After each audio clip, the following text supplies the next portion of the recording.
Hi అండి. సర్వపిండి preparation. ముందుగా mixie జార్లో వెల్లుల్లి, ఉల్లిగడ్డ, పచ్చిమిరపకాయలు వేసుకోవాలి.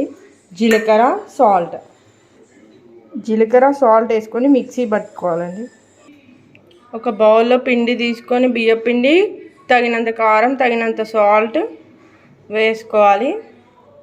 తర్వాత పల్లీలు ఏంపి పక్కన పెట్టుకున్న పల్లీలు కూడా వేసాను. పల్లీలు వేసుకొని తర్వాత కొత్తిమీర, ఇందాక మిక్సీ పట్టుకున్న మిశ్రమం వేసాం.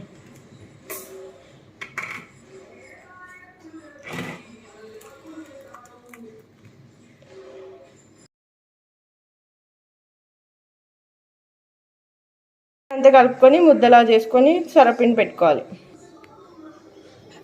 ఇలా కలుపుకోవాలండి. ఇప్పుడు సొరపిండిలాగా పెట్టుకోవాలి. గిన్నెలో ఆయిల్ వేసుకొని ఇట్లా సొరపిండిలాగా ప్రెస్ చేసుకుంటూ పెట్టాలి.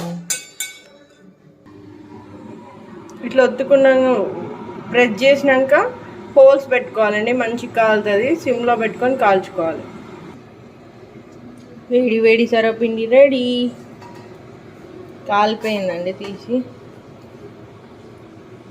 Please like, share, subscribe my channel. Taste అయితే బాగుంటుందండి సొరపిండి.